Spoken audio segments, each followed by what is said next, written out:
আসসালামু আলাইকুম রহমতুল্লাহি ওবরাকাতুহ। ওয়ালাইকুম আসসালাম রহমতুল্লাহ বরকাত।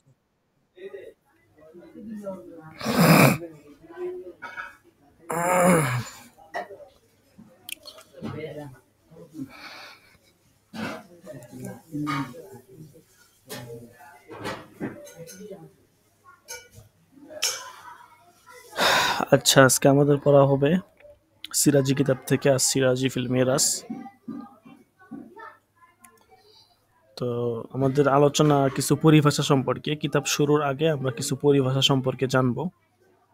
হ্যাঁ, কিছু পরিভাষা যেগুলো আমাদের সামনে লাগবে, সামনে এগুলো জানতে পারবো, তবুও এখন এখানে আমরা কিছু জেনে নিব আর কি, পরিভাষা কিছু, তাহলে সামনে আমাদের বুঝতে আরো সহজ হবে। এর মধ্য থেকে হচ্ছে আল ফারাইজ, প্রথম পরিভাষা যেটা। আচ্ছা, এগুলো তো গেছে। আল হুকুক বিতারিকাতিল মাইত এই পর্যন্ত গেছে।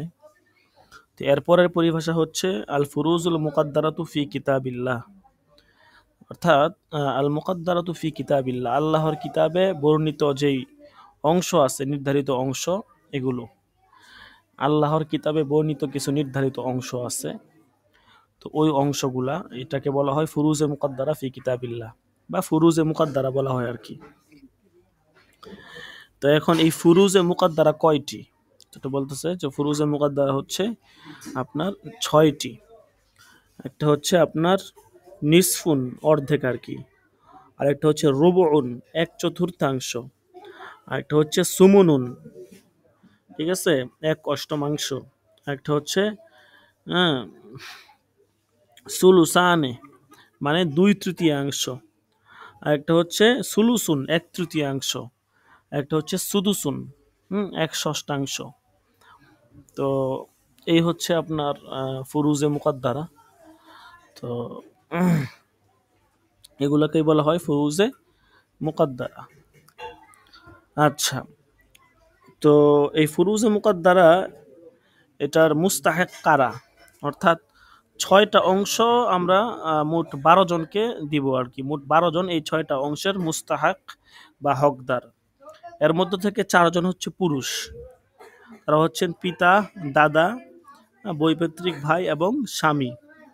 আর 8 জন হচ্ছে মহিলা, এর মধ্যে হলেন স্ত্রী আছেন, কন্যা, পুত্রের কন্যা, তারপরে সহদরা, ভগ্নী, বৈমাত্রীয় ভগ্নী, বৈপত্রীয় ভগ্নী, তারপরে মা এবং দাদি, ঠিক আছে, এদেরকে আমরা 8 জন আর কি। এরপরে যে পুরুষ বললাম 4 জন। তো এই মোট 12 জনকে আমরা এটা ভাগ করে দিব ফুরুজে মুকদ্দারাটা। আচ্ছা, তারপরে আল মাওয়ানিয়া, এরপরের পরিভাষা হচ্ছে আল মাওয়ানিয়া। মাওয়ানিয়া, এটা শব্দটা মানি আতুন, এটার বহু বচন। তো এর অর্থ হচ্ছে প্রতিবন্ধকতা সৃষ্টিকারী, বাধা প্রদানকারী। তো মূলত এলমুল ফারায়েজে মাওয়ানি কাকে বলা হয়, বা মাওয়ানি দ্বারা উদ্দেশ্য হচ্ছে মাওয়ানি উল ইরস। হুম, অর্থাৎ এমন কিছু অবস্থা যেগুলো কোনো ব্যক্তিকে মৃতর আপনজন হওয়া সত্ত্বেও, হ্যাঁ, তার যে পরিত্যক্ত সম্পত্তি আছে ওইটার ভিতরে মালিকানা সৃষ্টি হতে বাধা দেয়। বুঝতে পারছেন? তো মাওয়ানিয়া দ্বারা উদ্দেশ্য হচ্ছে মাওয়ানিয়াউল ইরস। মাওয়ানিয়া দ্বারা উদ্দেশ্য হচ্ছে মাওয়ানিয়া ইরস। মাওয়ানিয়া ইরস দ্বারা কি উদ্দেশ্য, যে মৃত ব্যক্তির আত্মীয় হওয়া সত্ত্বেও, হ্যাঁ, কিছু কারণে দেখা গেছে আপনার তার যেই মানে মৃত ব্যক্তির যে সম্পত্তিটা সে পাইতো, ওই সম্পত্তিটা সে পাবে না বেশ কিছু কারণে, অথচ সে মৃত ব্যক্তির আত্মীয়। তো মৃত ব্যক্তির আত্মীয় হওয়া সত্ত্বেও ওই কারণগুলোর কারণে সে আপনার কি পাবে না, ওই যেই তার যে হকটা, ওই হকটা সে পাবে না। এইটাকে বলা হয় মাওয়ানি বা মাওয়ানি ইরস, ঠিক আছে। আচ্ছা, তারপরে হচ্ছে আল আসাবা। আচ্ছা, এখন এই মাওয়ানি ইরস বা মাওয়ানি, এটা আসলে কয়টা? বলতেছে এটা আমরা কিতাবের মধ্যে আমরা 4টা পড়বো। এর মধ্যে 1 নাম্বার হচ্ছে আপনি যদি উত্তরাধিকারী হন বা যে উত্তরাধিকারী হবে সে যার কাছ থেকে উত্তরাধিকারী হবে আহ, যে মৌরস আছে, মুরিস যে, তো তাকে হত্যা করা আর কি। ঠিক আছে, উত্তরাধিকারী আপনার সে কি করবে, তাকে হত্যা করবে। এই কারণে যদি মনে করেন আমি কারো থেকে উত্তর আমি নিজে যদি তাকে হত্যা করি, তাহলে আমি নিজে তাকে হত্যা করলে আমি তার থেকে কি পাবো না, ওয়ারাসাতের সম্পত্তি আমি তার কাছ থেকে লাভ করতে পারবো না। আরেকটা কারণ হচ্ছে দাস দাসীর শৃঙ্খলে আবদ্ধ থাকা আর কি। ঠিক আছে, অর্থাৎ আপনার দাসী বা দাস হওয়া, এই দাস বা দাসী হওয়া এই সিফাত যদি কারোর মধ্যে থাকে তাহলে সে সম্পত্তির হকদার হতে পারবে না। এরপর একটা হচ্ছে ইখতিলাফুদ দ্বীনাইন, ধর্ম ভিন্ন হওয়া। যার কাছ থেকে সম্পত্তি পাবেন তার ধর্ম আপনার ধর্ম যদি ভিন্ন হয় তাহলেও হবে না। 3 নাম্বার হচ্ছে ইখতিলাফুল দারাইন, রাষ্ট্র ভিন্ন হওয়া। ঠিক আছে, তো এই 4টা কারণে মূলত মাওয়ানি হয়ে থাকে। এগুলো ইনশাআল্লাহ আমরা সামনে বিস্তারিত পড়ব। এরপরে হচ্ছে আল আসবা। তো আসবা এটার আবিধানিক অর্থ হচ্ছে রক্ত ধমনী বা শিরা, উপশিরা। হ্যাঁ, তো এলমুল ফারাজের পরিভাষায় আল আসবা বলা হয় যে মৃত ব্যক্তির ওই সব আত্মীয়কে যাদের সাথে মৃত সরাসরি রক্ত সম্পর্ক রয়েছে এবং যারা কোরআনে উল্লেখিত অংশ বন্টনের পর সমুদয় সম্পত্তির অধিকারী হয়। যেমন ধরেন পুত্র, কন্যা, তারা আসাবা 2 শ্রেণীতে বিভক্ত। আসাবা কাকে বলা হয়? আসাবা বলা হয় যে মনে করেন মৃত ব্যক্তির যে সম্পত্তিটা আছে, ঠিক আছে, ওই সম্পত্তিটা আপনার আসাবারা পাবে আর কি। এখন আসাবা কারা? মনে করেন যে মৃত ব্যক্তির রক্ত সম্পর্কের যে আত্মীয়, যাদের সাথে মৃত ব্যক্তির রক্তের মানে আছে, সম্পর্ক আছে, তো এই রক্ত সম্পর্কীয় আত্মীয়দেরকে বলা হয় আসাবা। যেমন ধরেন মৃত ব্যক্তির ছেলে, মৃত ব্যক্তির সন্তান, তারা হচ্ছে আপনার আসাবা। এই আসাবা এটা আবার 2 প্রকার। একটা হচ্ছে আসাবা বিনাফস, আসাবা মূলত 3 প্রকার হয়ে থাকে আর কি। আসাবা বিনাফসি, আসাবা বিগয়রিহি, আসাবা মা গয়রিহি আর কি। তো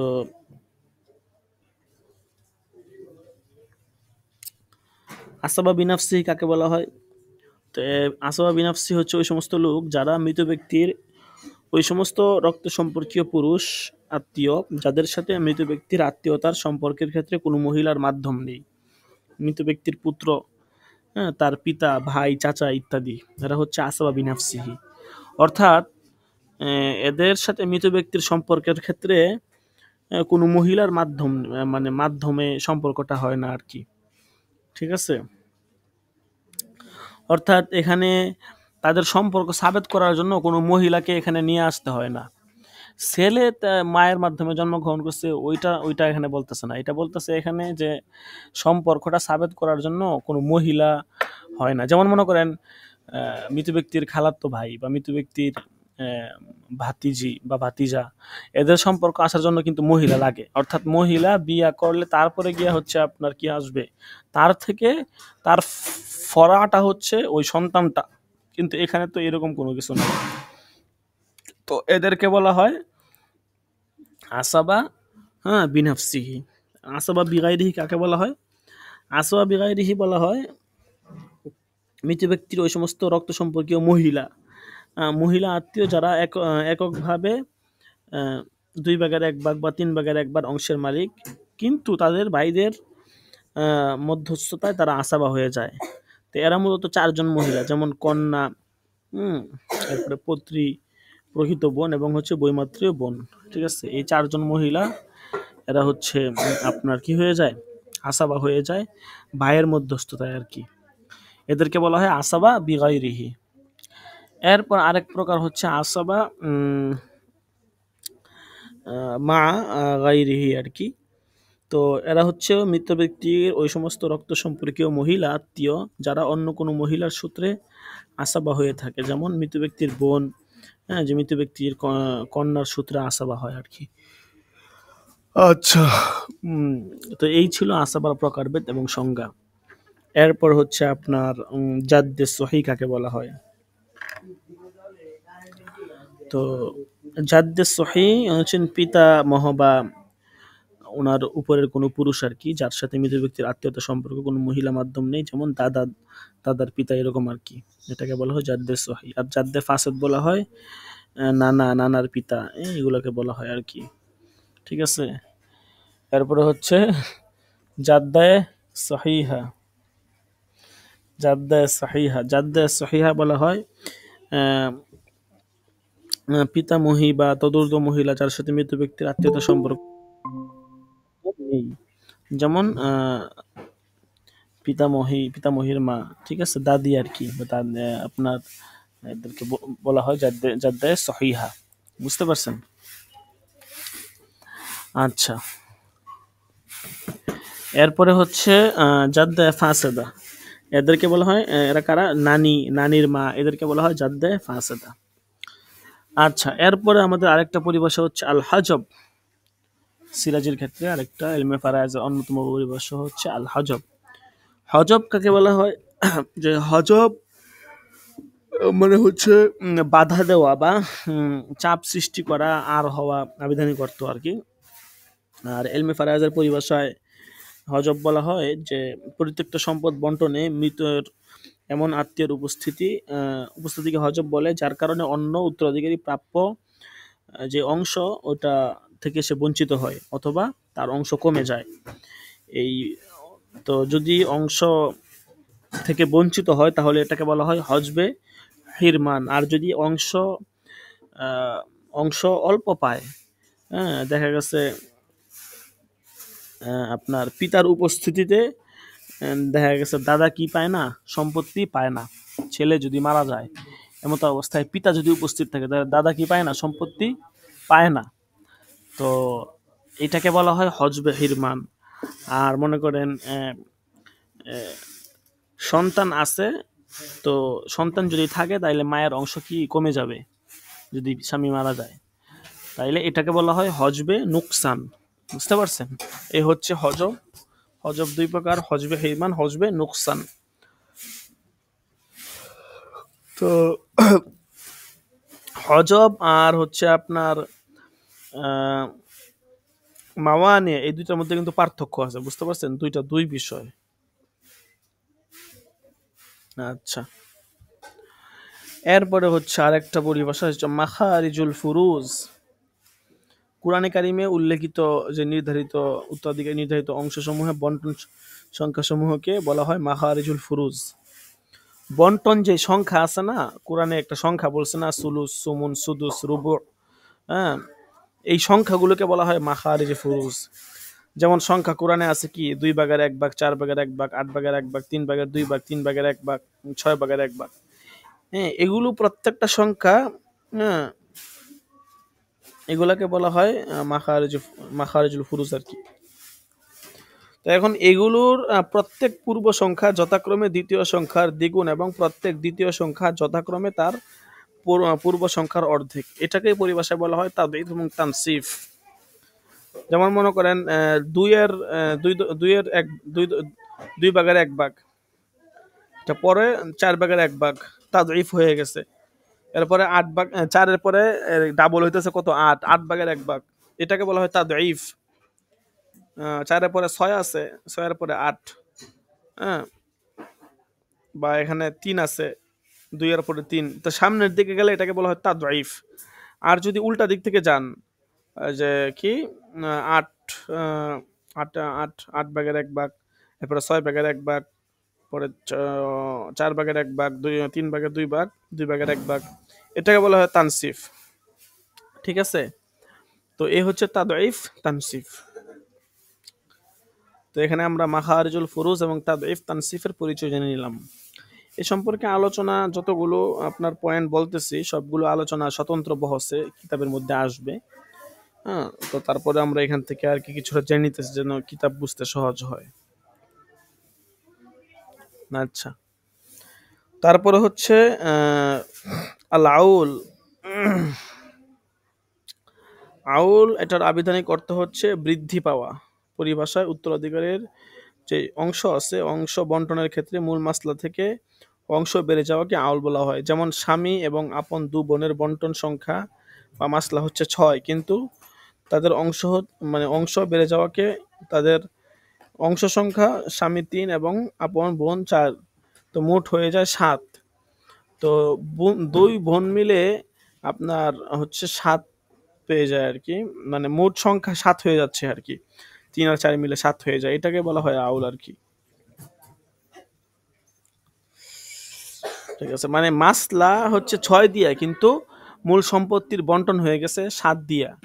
মাসলা হইতেছে 6 দিয়ে, অথচ সম্পত্তির বন্টন হইতেছে 7-এর মাধ্যমে, 7 সংখ্যার মাধ্যমে। তো এই যে বেড়ে গেল মাসলা থেকে, তার মূল সম্পত্তির অংশ বেড়ে গেল, এটাকে বলা হয় আউল। ঠিক আছে, এরপর হচ্ছে মাসআলা মিম্বারিয়া। তো এটা হযরত আলী রাদিয়াল্লাহু আনহু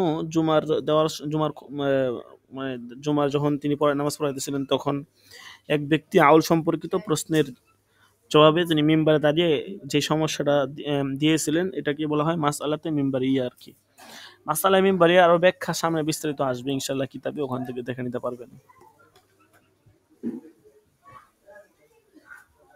আচ্ছা, তারপরে হচ্ছে তামাসুল, তাদাখুল, তাওয়াফুক। উত্তরাধিকারীদের জনসংখ্যা ও তাদের প্রাপ্ত হিস্সা সংখ্যা সমান সমান হলে উভয় সংখ্যার অনুপাতকে তামাসুল বলে। আর উভয় সংখ্যার একটি দ্বারা আরেকটি যদি নিঃশেষে বিভাজ্য হয়, তাহলে তাকে বলা হয় কি তাদাখুল। আর যদি মনে করেন তৃতীয় কোনো সংখ্যার দ্বারা বিভাজ্য হয়, তাহলে বলে তাওয়াফুক। আর উভয় সংখ্যা মৌলিক হলে এবং অন্য কোনো সংখ্যা দ্বারা বিভাজ্য না হলে এটাকে বলা হয় তাবায়ুন। বুঝতে পারছেন? এরপরে হচ্ছে তাসহিহ। তাসহিহ কাকে বলা হয়? তাসহিহ এটার আবিধানিক অর্থ হচ্ছে বিশুদ্ধকরণ। পরিভাষায় একই শ্রেণীর একাধিক উত্তরাধিকারীর জনসংখ্যা এবং প্রাপ্ত হিস্সা সংখ্যার মধ্যে ভগ্নাংশ দেখা দিলে মাথাপিছুর পূর্ণাংশ পূর্ণাংশ সংখ্যায় পরিণত করার সমন্বিত প্রক্রিয়াকে তাসহিহ বলে। যেমন ধরেন 5 বোনের অংশ 2 যদি 2 হয়, তো 2 যদি 5 বোনের অংশ 2 হয়, 2 হলে সমন্বিত সংখ্যা হচ্ছে 10 গ্রহণ করতে হবে আর কি। প্রত্যেকে 2 করে পূর্ণ সংখ্যা বন্টন করতে হবে, এটাকে বলা হয় তাসহিহ। সিহাম মানে হচ্ছে বন্টন সংখ্যা বা মূল মাসলা থেকে প্রাপ্যতা অনুসারে যে যে অংশ ওয়ারিসদেরকে প্রদান করা হয়, এটাকে বলা হয় সিহাম। রুউস মানে বন্টন সংখ্যা থেকে প্রাপ্ততা অনুসারে যাদের ওয়ারিসি হিস্সা বেশি, তাদেরকে বলা হয় রুউস। মাথাপিছু রুউস বলা হয় আর কি এটাকে।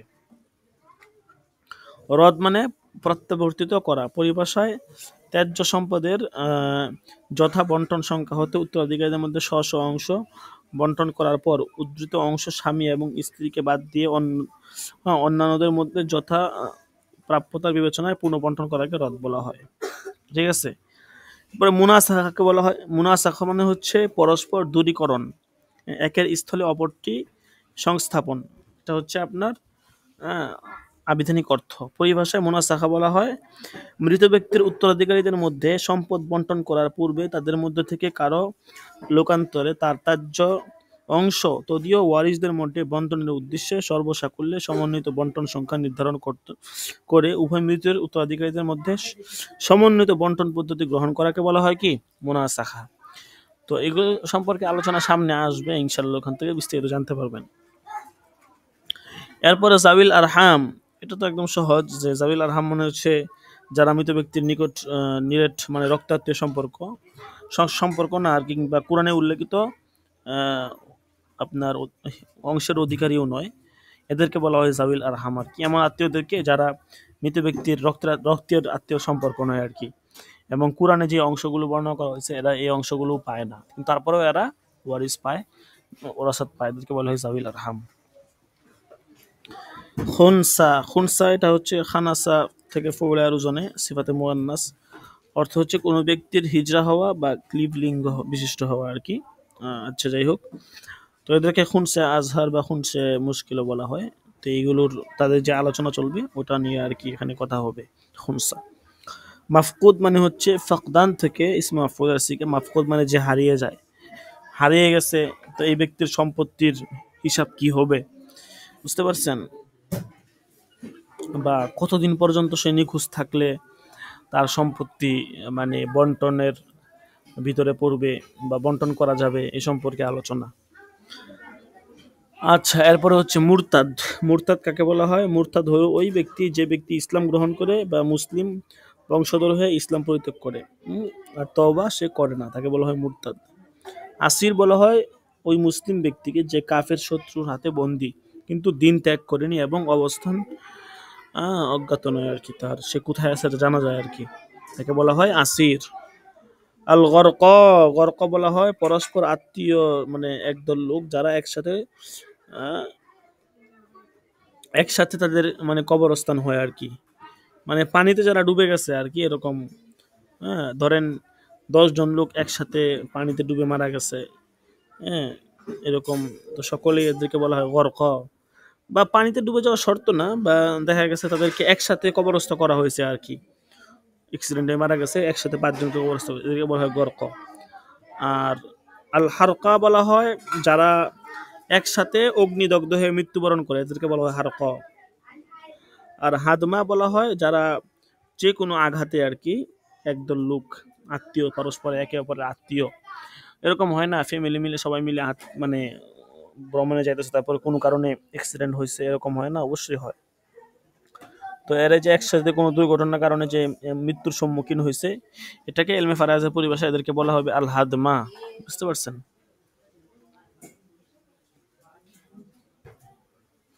তো নিচে যে উপরে যেগুলো বললাম মুরতাদ, আসির, গরক, ঠিক আছে, এদেরকে এদেরকে এলমে ফারাজের দৃষ্টিকোণ থেকে বলা হয়, এইগুলা যে সংজ্ঞাগুলো দেওয়া হয়েছে এগুলো এলমে ফারাজের দৃষ্টিকোণ থেকে মূলত দেওয়া হয়েছে আর কি।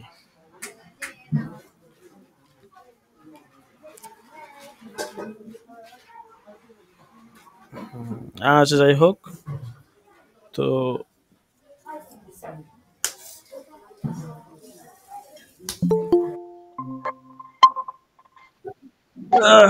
সিরাজি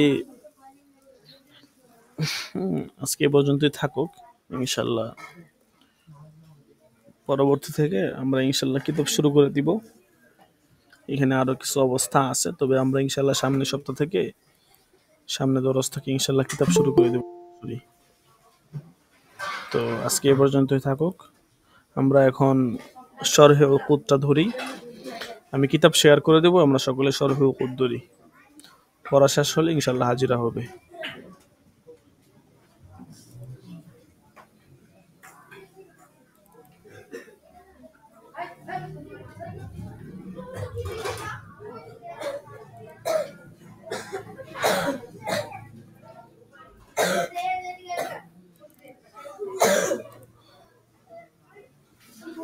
জি, শরহে উকুদ আমরা শুরু করতে পারি।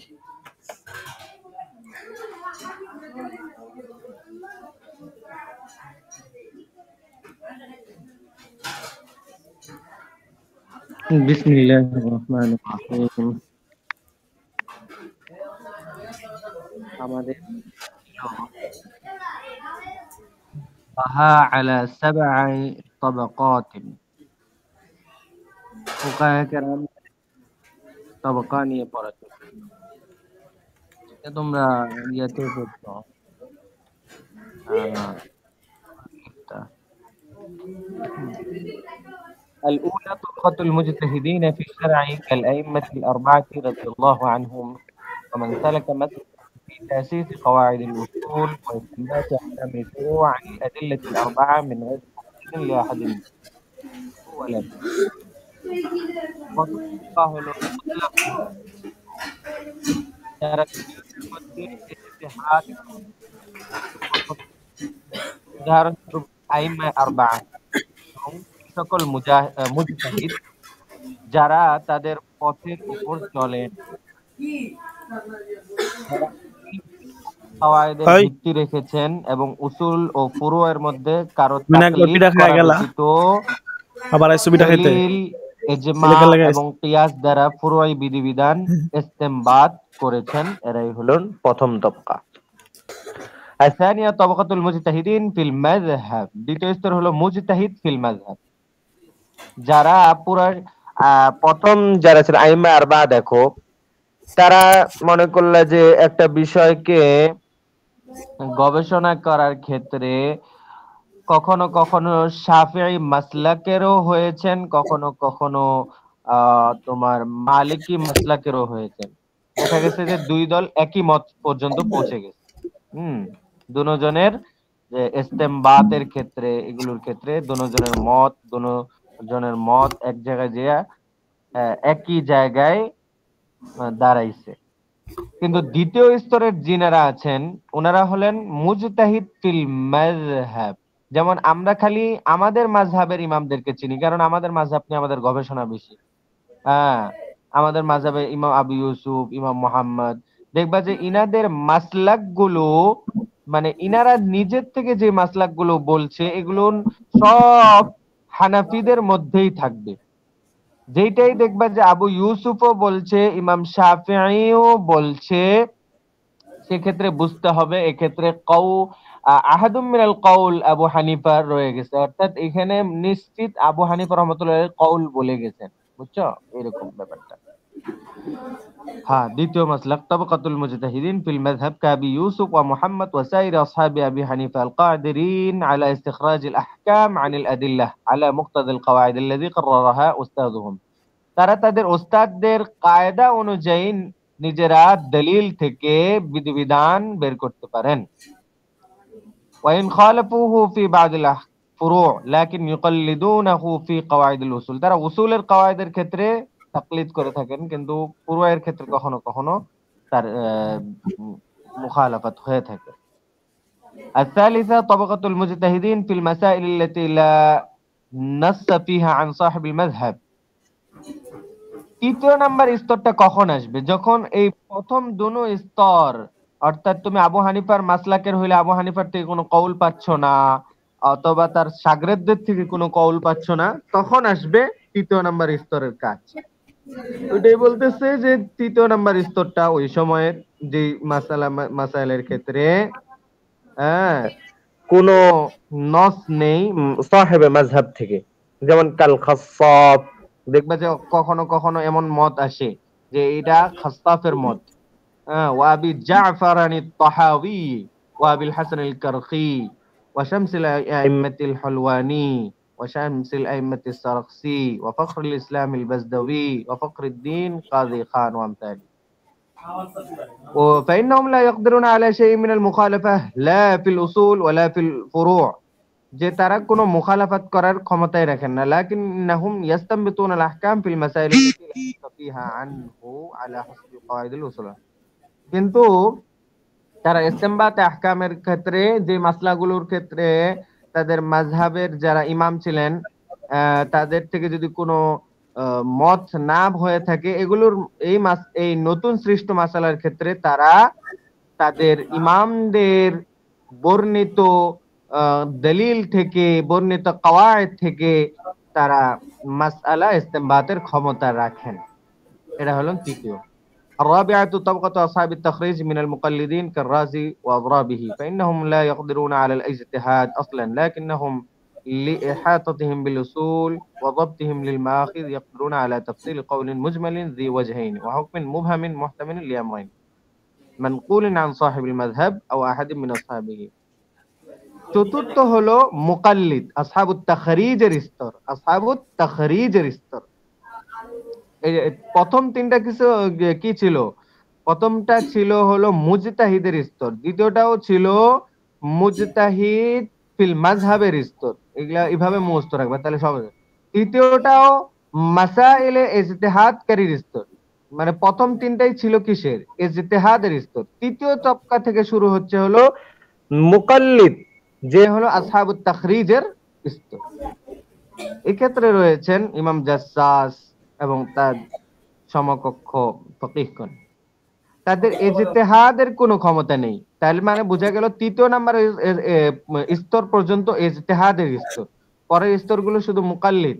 হ্যাঁ, তাদের ইজতিহাদের ক্ষমতা নেই, কিন্তু মাযহাবের মূলনীতি ও উৎসসমূহ সম্পর্কে সম্যক অভিজ্ঞতি থাকার কারণে ইমামের বর্ণিত বা অস্পষ্ট কোনো দুই বর্ণনা থেকে একটাকে প্রাধান্য দেওয়ার ক্ষমতা তাদের রয়েছে। বুঝছো? এটা চতুর্থ স্তর। এবার পঞ্চম নাম্বার স্তর দেখো, আল খামিসা তাবাকাতু আসহাবুত তাখরিজ। এগুলোতে টাইম দিচ্ছি না, এগুলো তোমরা সেম টু সেম পড়ে আসছো উসুলুল ইফতার মধ্যে। আসহাবুত তারজিহ এর স্তর, চতুর্থ স্তর বললাম না। এবার আসতেছে হলো পঞ্চম স্তর, এরা হলো আসহাবুত, প্রথমটা ছিল চতুর্থ নাম্বার স্তর ছিল মুকাল্লিদ হয়ে আসহাবুত তাখরিজ, পঞ্চম নাম্বারটা হলো মুকাল্লিদ হয়ে আসহাবুত তারজিহ। এই সকল হযরত গণও মুকাল্লিদ, বুঝছো? এটাই বলছে মিনাল মুকাল্লিদিন কাবিল হাসান আল কুদুরি ওয়া সাহিবুল হিদায়াহ ওয়া আমসালিহিম ওয়া শানুহুম তাফযীলু বা'দ আর-রিওয়ায়াত আলা বা'দিন বিকাউলিহিম হাযা আউলা।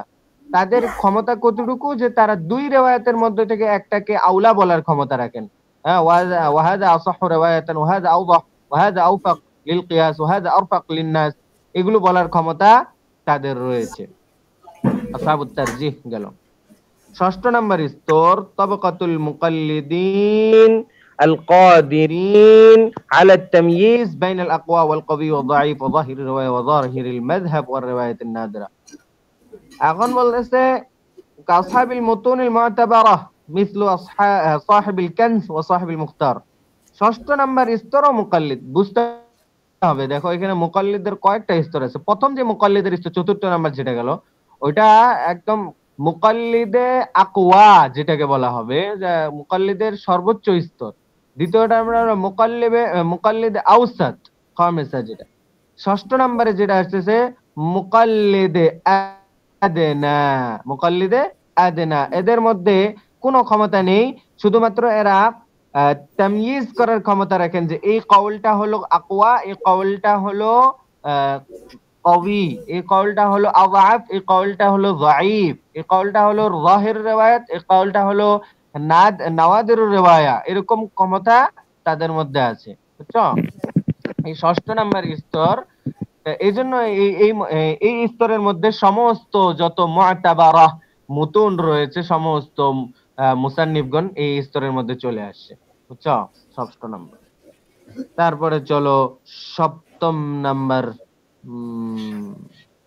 সপ্তম নম্বরে السابعة طبقة المقلدين الذين لا يقدرون على ما ذكر ولا يفرقون بين الغث والثمين ولا يميزون الشمال من اليمين। এই যে সপ্তম নাম্বার স্তরে আসলো হলো সাধারণ মুকাল্লিদ। সাধারণ মুকাল্লিদ যাদের মধ্যে পূর্বের কোনোটারই বৈশিষ্ট্য নেই, তারা ভালো মন্দ ডান বামের পার্থক্য করতে পারে না। তবে এরা কিন্তু আবার আমাদের মতো মুকাল্লিদ না, এটা আওয়ামরা এর মধ্যে না, বরং আলেমে মুতাবাহহিররাই এই সপ্তম নাম্বারের মধ্যেই অন্তর্ভুক্ত, বুঝছো? কিন্তু এখানে এমন ভাবে বলতেছে যে এমন বুঝিও না যে যার কারণে আওয়ামদেরকে ঢুকাই দেওয়া হচ্ছে সপ্তম। ওরা তো তবকার মধ্যেই পড়বে না, এখানে আলেমরাই ঢুকবে। হ্যাঁ, এটাই। হুম। ولا شك أن معرفة راجح المختلف فيه من مرجوحه ومراتبه قوة وضعفا وهو نهاية آمال المشمرين في تحصيل العلم، فالمفروض على المفتي والقاضي التثبت في الجواب وعدم المجازفة فيهما خوفا من الافتراء على الله تعالى بتحريم حلال وضده، ويحرم اتباع الهوى والتشهي والميل إلى المال الذي هو الداهية الكبرى والمصيبة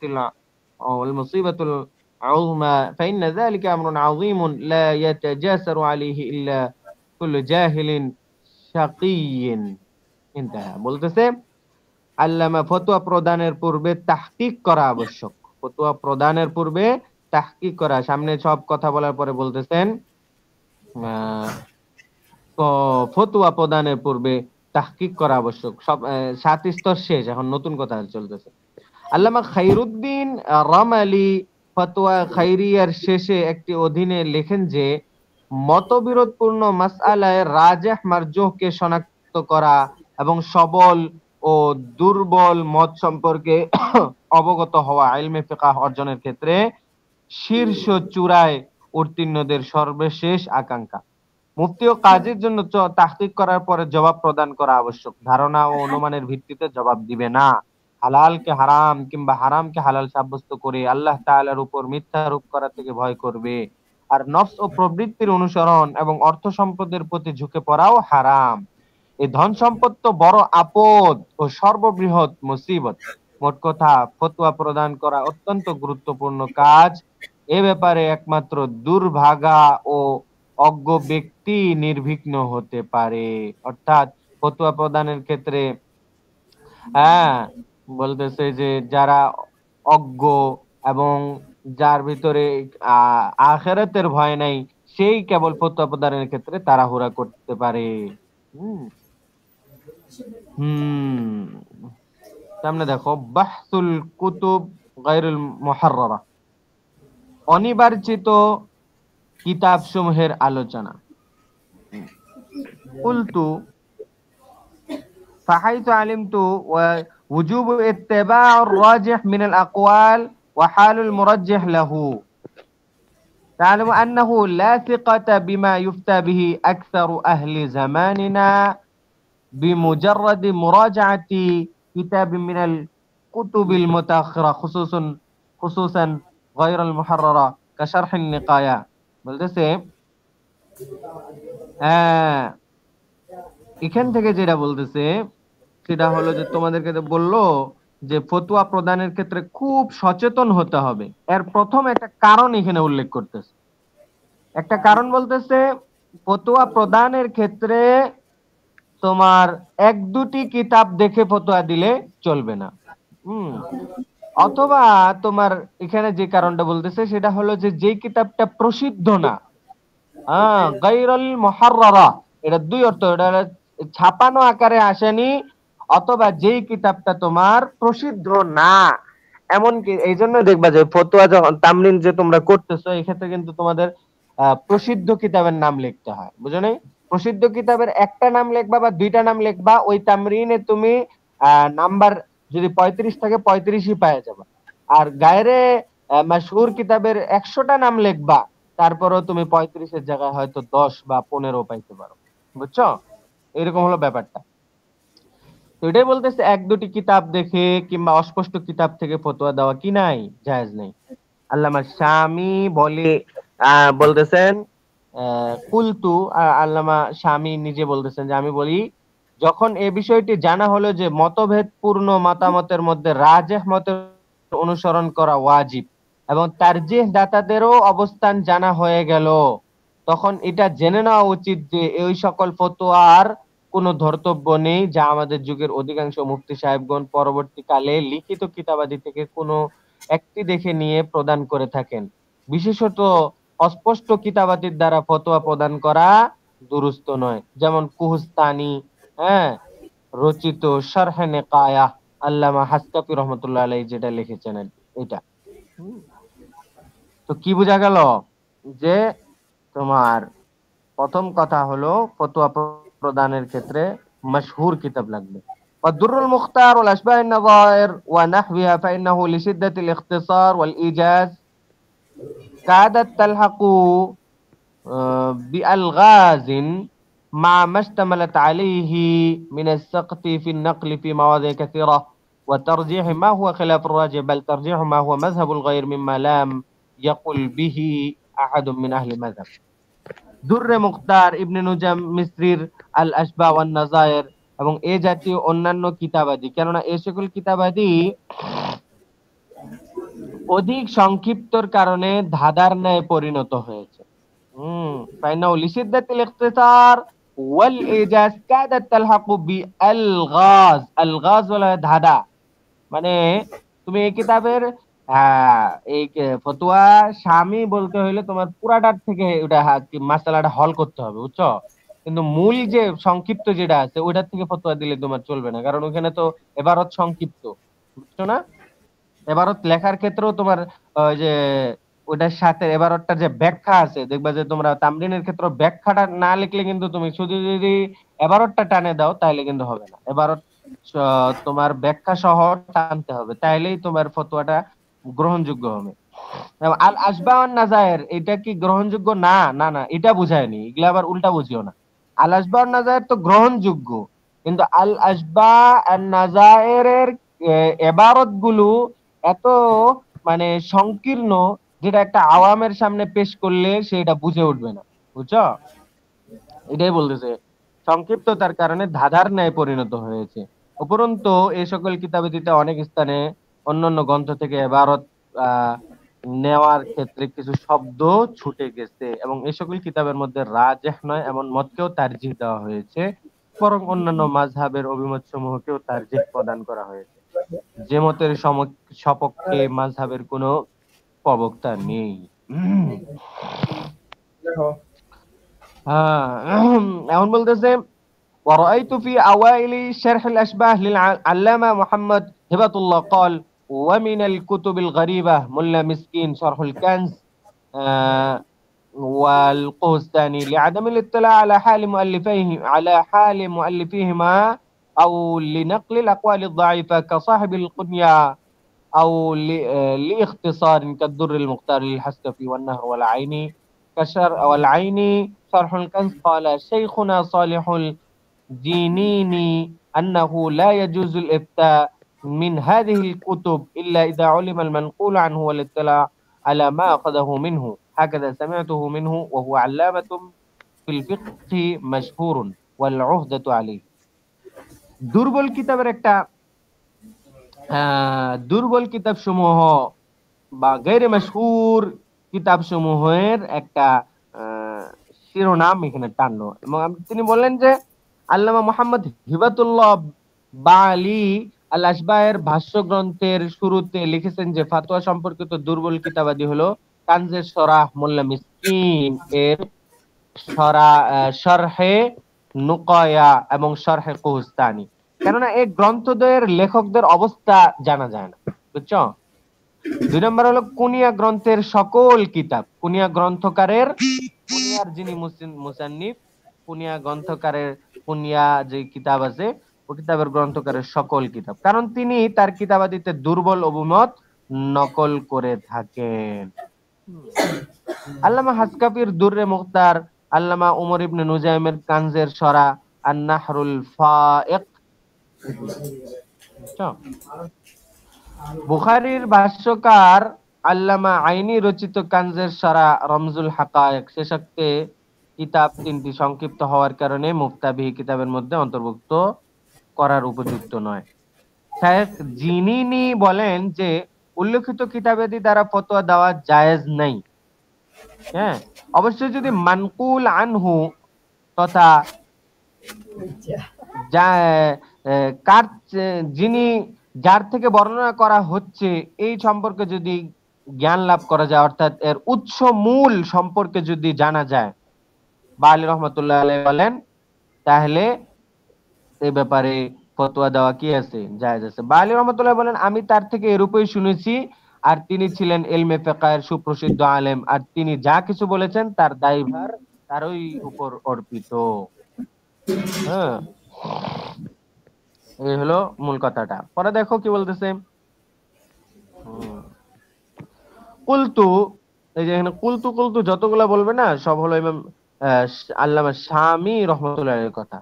وقد يتفق نقل قول في نحو 20 كتابا من كتب المتأخرين ويكون القول خطأ أخطأ به أول لواضع له فيأتي من بعده وينقله عنه وهكذا ينقل بعضهم عن بعض। এখন আসতেছে হাওয়ালা তাহকিক করাটাও কি আবশ্যক, অর্থাৎ পূর্বে গেল তুমি যে কিতাব দ্বারা ফতোয়া দিবা ওই কিতাবটা মাশহুর হওয়া আবশ্যক। দ্বিতীয় নাম্বার হলো যে তোমার কাছে একজন হাওয়ালা দিছে, তুমি তখন মনে করলে যে ভাই একজন ফতোয়া দিছে, তোমাকে বলছে যে অমুক কিতাবের হাওয়ালা দিলাম, তার মতের উপরে হাওয়ালা আছে, যে হাওয়ালা দিছে তার কথার উপরে তুমি হাওয়ালা দিয়ে বেড়াবা না, তুমি আগে ওটাকে যাচাই করবা। এটাই বলতেছে আল্লামা শামি, যে কখনো এমনটা হয় যে মুতাআখিরিনদের কিতাব সমূহের মধ্যে 20 কিতাব পর্যন্ত একটি বিষয় নকল হয়ে চলে আসছে, অথচ উক্ত মাসআলা বর্ণনা করার ক্ষেত্রে প্রথম ব্যক্তি থেকে ভুল হয়ে আসছে, কিন্তু পরবর্তীগণ তার উপর নির্ভর করে নকল করে দিয়েছেন। হ্যাঁ, এরকম অনেক উদাহরণ আছে। নিম্নে আর কয়েকটি উদাহরণ দিয়ে এলো। তিনি বলছেন হাকাযা ইয়ানকুলু বাযু আন বায কামা ওয়াকা যালিকা ফি বাযি মাসাইল মা ইয়াসিহু তা'লিকু ওয়া মা লা ইয়াসিহু কামা নাব্বাহা আলা যালিকা আল-আল্লামা ইবনে নুজাইম ফিল বাহর আল-গায়ক ওয়া মিন যালিকা মাসআলাতুল استئجار على تلاوة القرآن المجردة। দেখো কি বলে, প্রথম উদাহরণ কানজুদ দাকায়েকের কিতাবুল বুয়ু বাবুল মুতাফাররিকাত। দেখো কিতাবুল তোমার কানজুদ দাকায়েক কত দামি কিতাব, যেখানে এই আলোচনা এসেছে যে কোন কোন জিনিসকে শর্তের উপর মুআল্লাক করা দুরুস্ত আর কোন জিনিসকে শর্তযুক্ত করা দুরুস্ত নয়। আল্লামা ইবনে নুজাইম মিসরি এ জাতীয় একটি ভুলের উপর সতর্ক সাবধান করতে গিয়ে লেখেন যে ওয়াকাদ ইয়াকাউ كثيرا أن مؤلفا يذكر شيئا خطأ في كتابه فيأتي من بعده من المشايخ فينقلوا تلك العبارة من غير تغيير ولا تنبيه فيكثر الناقلون لها وأصلها لواحد مخطئ كما وقع في ذلك। কখনো এমন ঘটে থাকে যে এক গ্রন্থকার ভুলে কোনো বিষয়ে স্বীয় গ্রন্থে উল্লেখ করে দেন, অতঃপর পরবর্তী ওলামায়ে কেরাম উক্ত ইবারতকে হুবহু বর্ণনা করেন, তাতে কোনো সংশোধনীয় আনেন না এবং উক্ত ভুলের উপর সতর্ক সাবধান করেন না। এরপর অনেক মনীষীগণ একে নকল করে থাকেন, অথচ প্রথম লেখক থেকে ভুল সংগঠিত হয়েছে। যেমনটি আলোচ্য মাসআলা কোনটা ক্ষেত্রে বাহরুর রায়কের মধ্যে মাসআলাতুল ইস্তিজার আলা তিলাওয়াতিল কুরআনিল মুজাররাদার মাঝে, মানে ইস্তিজার আলা তিলাওয়াতিল কুরআনিল মুজাররাদা, কুরআন পড়িয়ে টাকা নেওয়া জায়েজ আছে কিনা, এই মাসালার ক্ষেত্রে কি হইছে, ওই কিতাবুল বুয়ুর মধ্যে বাবুল মুতাফাররিকাতের মধ্যে তোমার ভুল চলে আসছে। এই ভুলটা পূর্বের থেকে চলে আসছে। দ্বিতীয় উদাহরণ দেখো, فقد وقع لصاحب السراج الوهاج والجوهرة شرح القدر أنه قال إن المفتي به صحة الاستئجار وقد انقلب عليه الأمر فإن المفتي به صحة الاستئجار على تعليم القرآن لا على تلاوته। যে নিছক কোরআন তেলাওয়াতের জন্য কাউকে ভাড়া নেওয়া দুরুস্ত কিনা, কুদুরির সরা গ্রন্থ আস-সিরাজুল ওয়াহাজ এবং আল জাওহারাতুন নাইরাতে উল্লেখ আছে যে মুফতাবিহি অভিমত হলো ভাড়ায় নেওয়া জায়েজ হবে, অথচ তিনি উল্টা বুঝেছেন। মূল মাসালা হলো এই যে মুফতাবিহি অভিমত অনুসারে কোরআন তালিমের জন্য কাউকে ভাড়া নেওয়া বৈধ, একান্ত তেলাওয়াতের জন্য ভাড়া নেওয়া কি নাই, জায়েজ নেই। ثم إن أكثر المصنفين الذين جاءوا بعده تابعوه على ذلك ونقلوه وهو خطأ صريح، بل كثير منهم قالوا إن الفتوى على صحة الاستئجار على الطاعة ويطلقون العبارة ويقولون أنه مذهب المتأخرين وبعضهم يفرع على ذلك صحة الاستئجار على الحج، وهذا كذا كله خطأ أصرح من الخطأ الأول। অতঃপর হাদ্দাদির পরে যারা এসেছেন তারা হাদ্দাদির অনুসরণ করে তার কথা নকল করে থাকেন, অথচ তা ছিল প্রকাশ্য ভুল। বরং অনেকে তো এই বলে দিয়েছে যে ফতোয়ার উপর যে সকল ইবাদতের উপর পারিশ্রমিক নেওয়া দুরুস্ত আছে, ফতোয়া এর উপর যে সকল ইবাদতের উপর পারিশ্রমিক নেওয়া দুরুস্ত আছে, এরকম বলে ফেলছে। এই সকল মনীষীগণ মাসআলাটি সাধারণ ও ব্যাপকতার সাথে লিখে থাকেন এবং তারা বলেন যে এটি মুতাআখিরিনের অভিমত, আর কতক লোক এই মাসআলা থেকেও শাখা বের করেন যে হজের জন্য ইজারা নেওয়া দুরুস্ত আছে। এসব কথা ভুল এবং প্রথম ভুল থেকেও বড় জঘন্যতম ভুল। বুঝা গেল হাওয়ালা উদ্ধৃতির উপর চোখ বন্ধ করে নির্ভর করা উচিত নয়, বরং হাওয়ালাকে মূলের সাথে মিলিয়ে দেখা চাই। আমি হযরতুল উস্তাদ মুফতি মাহদি হাসান সাহেব রহমাতুল্লাহ নিকট একবার আরজ করছিলাম যে আমাকে কিছু নসিহত করুন। আল্লামা শামী বলতেছেন, তিনি ইরশাদ করলেন কখনো কোনো হাওলার উপর নির্ভর না করা চাই। আমি বললাম যদি হাফিজ ইবনে হাজার আসকালানী রহমাতুল্লাহ হাওলা প্রদান করেন তবুও কি? তিনি অকপটে বলে উঠলেন যে যদি ইবনে জাবালও হাওয়ালা দেন, তবুও আমি বলতে অক্ষম যে ওস্তাদ মহোদয়ের এই নসিহতে আমার কি পরিমাণ উপকার হয়েছে।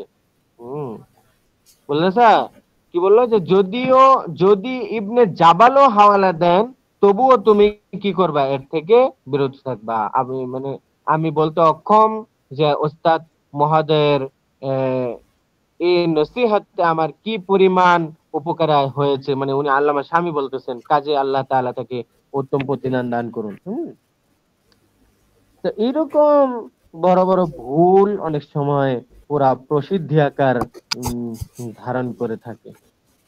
فقد اتفقت النقول على أئمتنا الثلاثة أبي حنيفة وأبي يوسف وأحمد أنه الاستئجار على الطاعة باطل، لكن جاء من بعضهم من المجتهدين الذين هم أهل الترجيح أهل التخريج والترجيح فأفتوا بصحة على تعليم لضرورته، فإنه كان للمعلمين عطايا من بيت المال وانقطعت، فلو لم يصح الاستئجار وأخذ الأجرة لضاع القرآن، وفيه ضياع الدين لاحتياج المعلمين إلى الاكتساب من بعدهم أيضا من أمثالهم।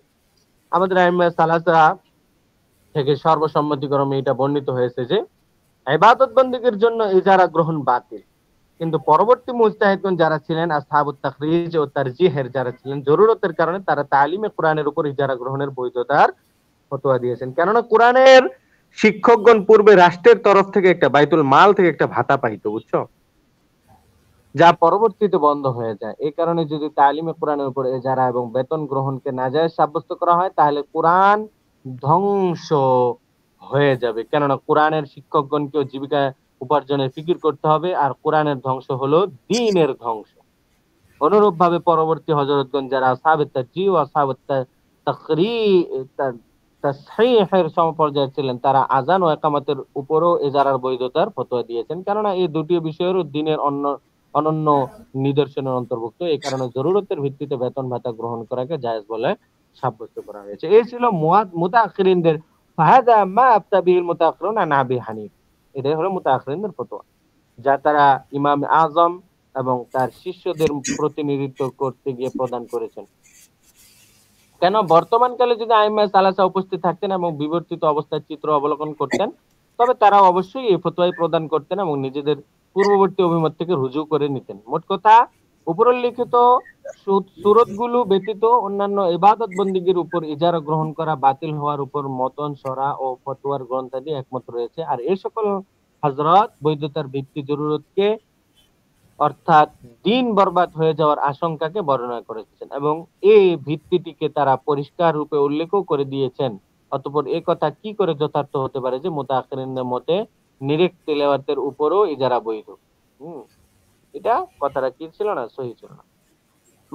مع عدم الضرورة المذكورة فإنه لو مضى الدهر لم يستأجر أحدا على ذلك لم يحصل به ضرر، بل الضرر صار في الاستئجار عليه، حيث صار القرآن مكسبا وحرفة يتجر بها، وصار القارئ منهم لا يقرأ شيئا لوجه الله تعالى خالصا، بل لا يقرأ إلا للأجرة، وهي الرياء المحض الذي هو إرادة العمل لغير الله تعالى، فمن أين يحتصل له الثواب الذي طلب المستأجر أن يهديه لميته؟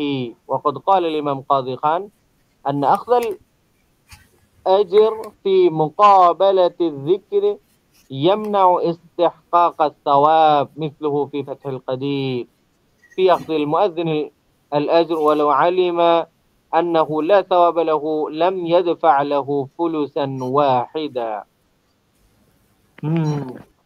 অথচ বলতেছে যে এমত অবস্থায় জরুরত তাহাক্কুক তথা সাব্যস্ত হচ্ছে না।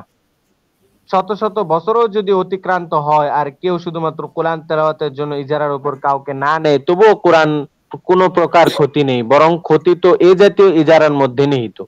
কোরআনুল কারীমের উপার্জনের মাধ্যমে এবং পয়সা কামায়ের উপায়ে পরিণত হয়ে গিয়েছে। কোন কারি আল্লাহর জন্য কোরআন পাঠ করে না, যারা পড়েন টাকা পয়সার জন্য পড়ে থাকেন, যা কিনা নির্ভেজাল লৌকিকতা। কেননা লৌকিকতার স্বরূপ হলো গায়রুল্লাহর জন্য আমল করা, বিদায় সওয়াব কিভাবে লাভ এবং কোন জিনিসের ইসালে সওয়াব করবে। ইমাম কাজী খান রহমতুল্লাহ বলেন যে জিকিরের বিনিময়ে পারিশ্রমিক গ্রহণ করা সওয়াবের হকদার হওয়াকে খতম করে দেয়। আল্লামা ইবনুল হুমাম রহমতুল্লাহ আলাইহি ও ফাতহুল কাদিরের মধ্যে মুয়াজ্জিনের পারিশ্রমিকের আলোচনায় এমনটি লিখেছেন, আর যদি ইসালে সওয়াবের জন্য কোরআন খানির ব্যবস্থাপক জানতে পারে যে এতে সওয়াব অর্জিত হবে না, তবে সে অচল পয়সাও প্রদান করবে না। فصاروا يتوصلون إلى جمع الحطام الحرام মোট কথা ইসালে সওয়াবের জন্য পারিশ্রমিকের ভিত্তিতে কোরআন খানির ব্যবস্থাপক জিকির ও কোরআনের মাধ্যমে জাহান্নামের ইন্ধন জড়ো করে থাকে। লোকজন একে সওয়াবের কাজ মনে করে থাকে, অথচ এটি জঘন্যতর, মন্দ ও নিন্দনীয় কাজ। আর মন্দ বিষয়টি ইজারা গ্রহণ শুদ্ধ এই অভিমতের উপর ভিত্তিশীল হয়ে থাকে। তাছাড়া ইসালে সওয়াবের জন্য কোরআন খানি করানোর মাঝে আরো অন্যান্য খারাপিও রয়েছে, যেমন ইয়াতিমদের সম্পদ ভক্ষণ করা, তাদের ঘর বাড়িতে তাদের বিছানা আসবাবপত্র ব্যবহার করা, চিৎকার করে ঘুমন্তদের নিদ্রায় ব্যাঘাত ঘটানো, ঢোল বাজানো, গান গাওয়া, নারী পুরুষদের একত্রিত হওয়া প্রভৃতি ভয়ানক গর্হিত কর্মকাণ্ডও হয়ে থাকে, যেগুলো আল্লামা শামী বলতেছেন সিও এক পুস্তিকা যার নাম হলো শিফাউল আলিল ওয়াবালুল গালিল ফি বুতলানিল ওয়াসিয়াতি বিল খাতামাত ওয়াত তাহালিল। তাতে খুব উনি একটি কিতাব লিখছেন, খুব পরিষ্কার ভাবে উল্লেখ তিনি বলতেছেন উল্লেখ করেছে, আর প্রমাণ পেশের ক্ষেত্রে ফুকাহাদের উক্তিসমূহ উল্লেখ করেছে। অর্থাৎ কোরআন কে ব্যবসার উসুল বানানো যাবে না, তাহলেই ঠিক আছে। وعليها تقارير فقهاء أهل العصر من أجلهم خاتمة الفقهاء والعباد الناسكين مفتي مصر القاهرة سيد المرحوم السيد أحمد الطحطبي صاحب حاشية الفائقة على الدر المختار رحمه الله تعالى।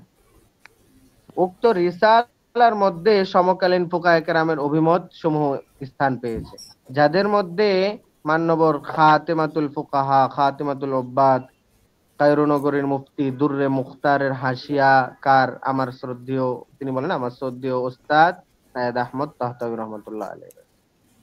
তৃতীয় উদাহরণ দেখো, বলতেছে অমিন যালিকা মাসআলা, ওই যে কি থেকে বের হচ্ছে এগুলো, ওই যে কিতাব হাওয়ালার ক্ষেত্রে যে ভুল হয়ে থাকে, বুঝছো? রাসূল করিম সাল্লাল্লাহু আলাইহি, দেখো এবার আদামু কবুল তাওবাতিস সাবি লিল জানাবির রাফিঈ সাল্লাল্লাহু আলাইহি ওয়াসাল্লাম فقد نقل صاحب الفتاوي البزازية أنه يجب قتله عندنا ولا تقبل توبته وإن أسلم عزاه ذلك إلى الشفاء للقاضي عياض المالكي والصارم المسلول لابن تيمية الحنبلي। আচ্ছা হযরত, থাকুক তাহলে আজকে এ পর্যন্তই, আমাদের ইয়া হয়ে গেছে না সব। আচ্ছা ঠিক। আচ্ছা জি, জাযাকাল্লাহ, সমস্যা নেই, আজকে এ পর্যন্তই থাকুক।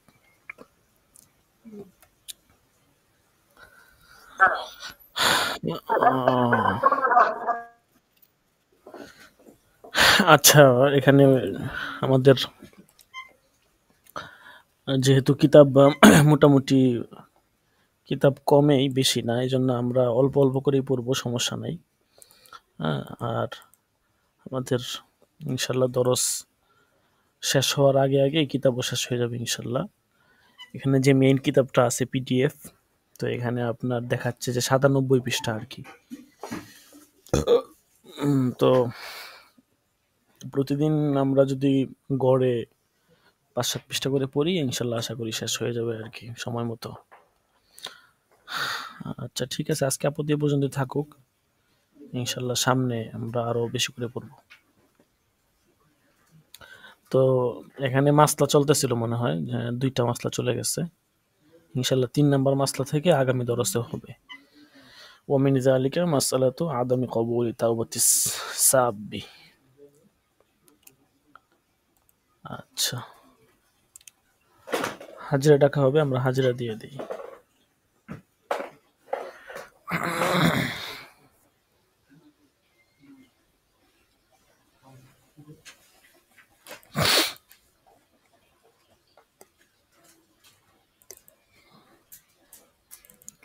আজকে 70 নাম্বার দরস।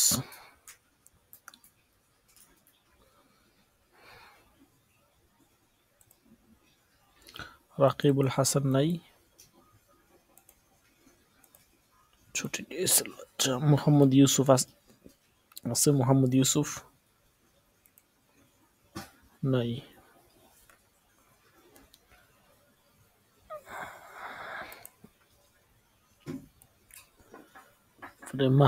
মাহফুজ বিন কাসেম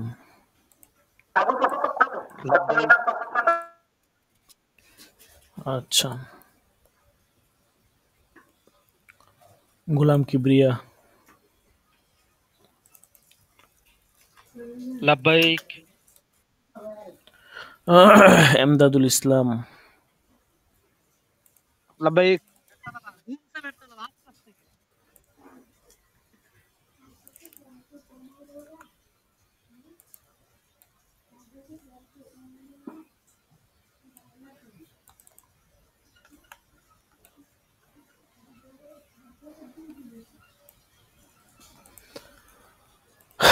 আচ্ছা ঠিক আছে, জাযাকুমুল্লাহ। ইনশাআল্লাহ আগামী দরসে দেখা হবে। সকলে ভালো থাকবেন। আসসালামু আলাইকুম ওয়া রাহমাতুল্লাহি ওয়া বারাকাতুহু। وعليكم